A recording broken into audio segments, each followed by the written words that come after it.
In this video, I'm going to talk to you about 6 common myths I see around limited liability companies. Limited liability companies, or LLCs, are a great asset protection tool that we use as business owners in order to protect ourselves against lawsuits or claims from creditors if we use debt in connection with funding our business. LLCs are also commonly used for investment purposes, so there's a number of situations where you might want to own an asset through an LLC like real estate, but I want to make sure I debunk a bunch of myths around there because there's a lot of influencers or people on YouTube who are trying to act as if they have knowledge about LLCs, but are really telling you things that aren't true and can get you in a lot of trouble.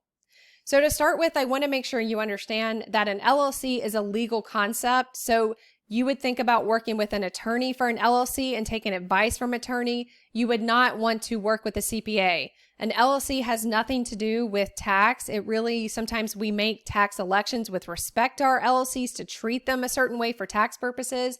But an LLC is a legal concept. It is a tool we use for asset protection purposes. So let's dive right into what those myths are. So myth number 1 is that Delaware LLCs can help avoid me being sued.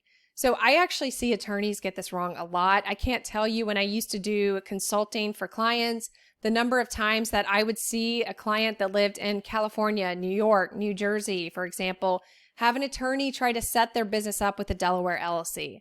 Delaware LLCs do not shield you against anything. If you are a California business owner and you live in California, operate your business in California, you can and will be sued in California. So setting up a Delaware LLC is not going to mean that someone who wants to sue you, like a customer of your business, has to go to Delaware. They don't.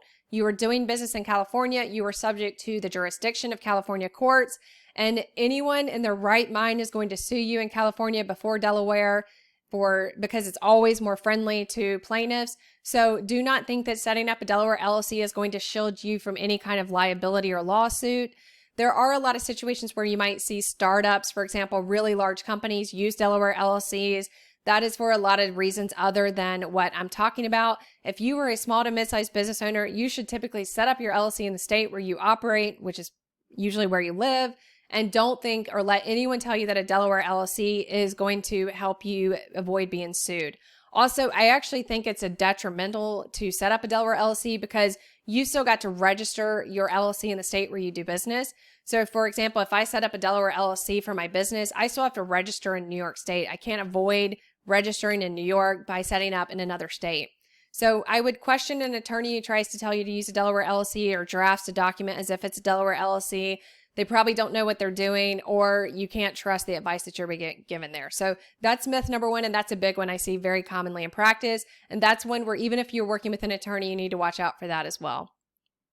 Myth number 2, I see this happen a lot as well. And this comes with people think that I can set up my LLC in a different state with no tax, like Florida, for example, and I can avoid paying state taxes.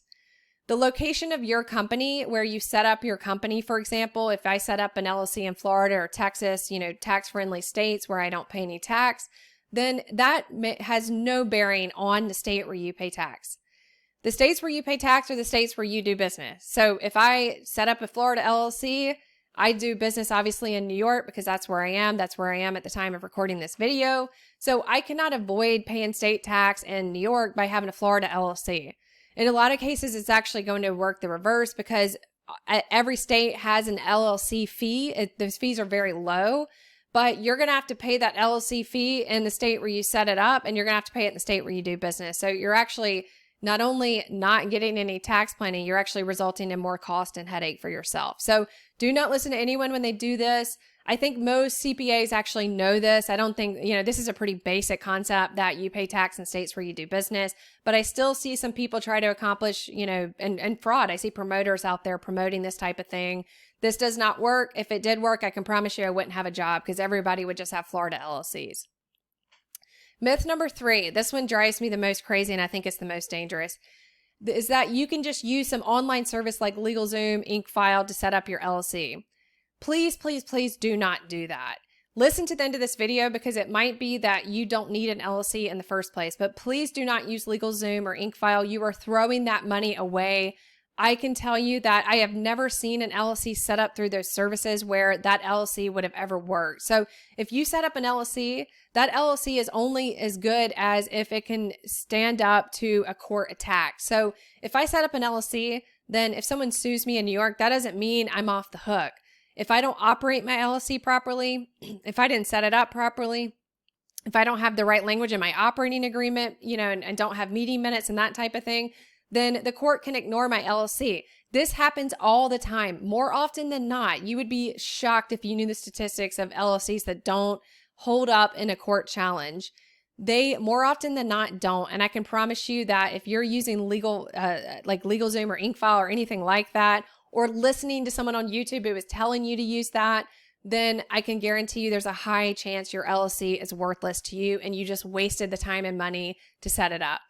Again, be careful with these YouTubers who talk to you about LLCs and using these services to set it up. They're usually not attorneys, because attorneys would probably not be able to refer you to these and would understand why it's bad. And they usually aren't, the right people to be educating you on this. Also, they almost always get an affiliate commission for that. I myself get affiliate revenue in some cases, but I can guarantee you my life would be easy if I just sent you to LegalZoom and get paid affiliates for that. But I don't do that, because that's just wrong and it's just not good business practice. So be careful with that. Look at the financial incentive of someone telling you to use those services. And this myth works well with myth number 4, which is that I can just download an operating agreement online from Google or from somewhere like LegalZoom or InkFile. This is not true.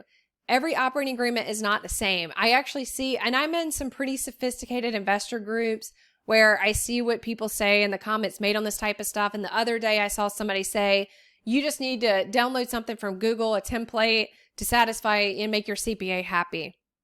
That is wrong. The whole purpose of your operating agreement is to solidify and document how you are going to operate your LLC. This is important. It is not just a check a box that I did it. This can be, if you're using the Wyoming LLC strategy, it can be the difference between whether or not your strategy works, because if your operating agreement doesn't have the right language, then it's useless and it's worthless. And you just threw money down the drain by using this fake operating agreement and paying the fees to set up your LLC. So again, your LLC is only good if it will stand up in court. And if you don't set it up properly, have the right documents in place, and maintain it properly, then you are not going to be able to survive any kind of court attack. This again leads us to myth number 5, is that once I set up my LLC, I'm good to go. This is not true. There are things that you have to do every year.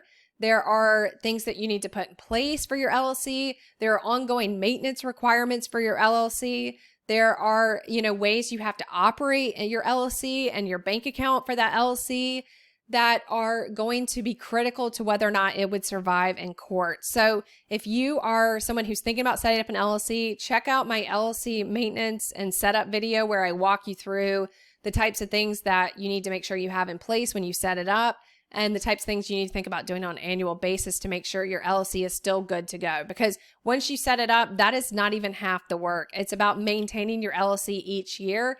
You have to maintain that legal entity. You have to comply with certain things and requirements every year and on an ongoing basis. So check out my video that I link below on that, because it's very important that you understand that. The last myth, and I think this is probably one of the biggest misconceptions out there, is that everyone needs an LLC. People think, or, everyone who has one of those paid courses that's, setting up your business, maybe I want to start a new online business, they're going to say, oh, you need to go set up an LLC. And here's my affiliate link to LegalZoom to do that. You do not always need an LLC. There are 2 situations typically where you need an LLC. One is that you need asset protection. If you don't have any money, if your business isn't making any money, if your business doesn't have any assets, then you don't need an LLC necessarily. You may not need, if you don't have any assets to protect, then you may not need an LLC, because you don't need asset protection if you don't have anything to protect. If you've got a number of debt, if there's enough debt on your business or on your asset, you may not need an LLC either, because you may not have, again, a net asset. So don't necessarily think that the minute you start your business, you need to set up an LLC. And this leads us to where my position as a tax attorney and someone who has done this in the past, I say you need an attorney. You need to work with an attorney to set up an LLC. I very, very much believe that. I think if you set it up yourself, there's a high chance that it's not going to withstand any kind of court attack and it's useless and you're wasting your money. If you cannot afford an attorney, then you probably do not have the assets or the amount of money that you need to protect in the first place. So if you can't afford to pay an attorney a couple $100 to set up an LLC to start your business, I would be concerned about if you really even need an LLC in the first place, because you probably don't have enough money to really justify it. The second reason where you might need an LLC is if you're making a tax election, like to be an S corporation for tax purposes, you would want to set up that LLC and then elect to treat that LLC as an S corporation from a tax standpoint. So outside of those two reasons, if you don't have any money and you're just starting a business, and you know, a lot of people do, I'm not saying you can't start a business with no money, but if I've got $10,000 to my name and I'm starting a new business, I'm not going to waste the time or money on an LLC because I ain't got anything to protect at that point. So don't listen to someone who's going to tell you go to a LegalZoom and pay a couple $100 to set up your LLC yourself. You may not need it, and you might want to question that advice and question if you really need an LLC in the first place. So again, these are just 6 common myths that I see in practice. I want to make sure that you are protected and that if you are someone who needs an LLC, that you set it up properly and that it is going to protect you against lawsuits and withstand any kind of court attack in the future. So hopefully you found this video helpful. If you did, please like the video and subscribe to our channel.